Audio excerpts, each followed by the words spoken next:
My story starts with pain pills. I had a really major surgery in my arm.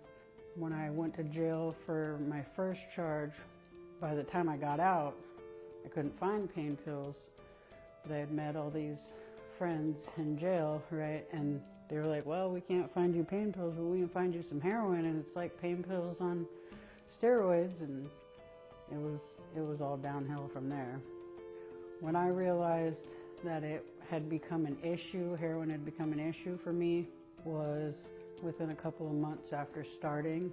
And then the natural progression of the disease, of my disease, is I eventually became an IV user. And it took a minute for me to lose everything. I had the house, I had the car, I had the family, the husband, all the things. And it took a minute for me to lose everything, but once it started, it was like a very fast domino effect. And next thing I knew, I was standing alone with a heroin addiction and no way to get help or figure out, what I was going to do or how I was going to maintain. I came to Anchorage via medevac, and I had warrants at the time. Because I had warrants, I didn't want to go to the hospital, and because at the time I was a piss poor IV user, I blew out all my veins in my arms, started shooting up in my neck, and I had an abscess in my neck that I was like, it's gonna be fine. I don't need to go to the doctor. And I went to the doctor finally, and I had waited so long that the blood infection turned into endocarditis and then filled my right lung with fluid. Like I was having a hard time breathing. I was hyperventilating in my sleep, and I wound up being in the hospital for a month. And I thought I had beat the system because I made it through both airports going home with warrants and not getting arrested. And I went straight back to using and was in the hospital. I was only home for like 10 days and wound up back in the ER with pneumonia in my other lung.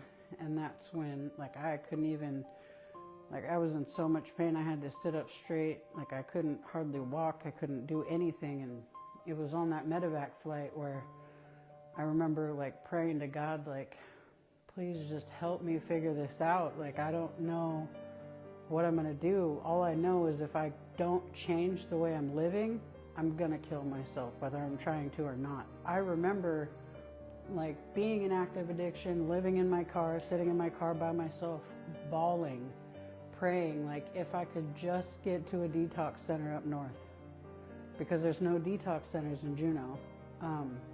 I know I can beat this. I know I can overcome this. And what other way can you get out of a town that has no roads with warrants without getting caught? Is by medevac.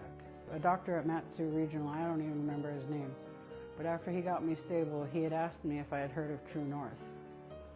But in Juneau, True North is a bank, so I was like, no, I don't know what you're talking about.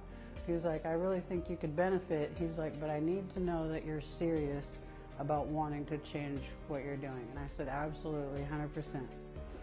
And he, I believe he said he gave me a referral. And I just remember calling and doing the application online.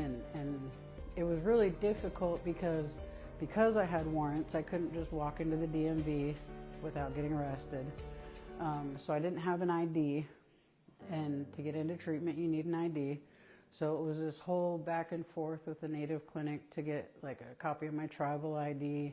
I just am really grateful that TNR really showed up for me, and they had no idea who I was. I came to Vita Nova October 22nd, and I had been here for just over a month. I got arrested the day before Thanksgiving from Vita Nova.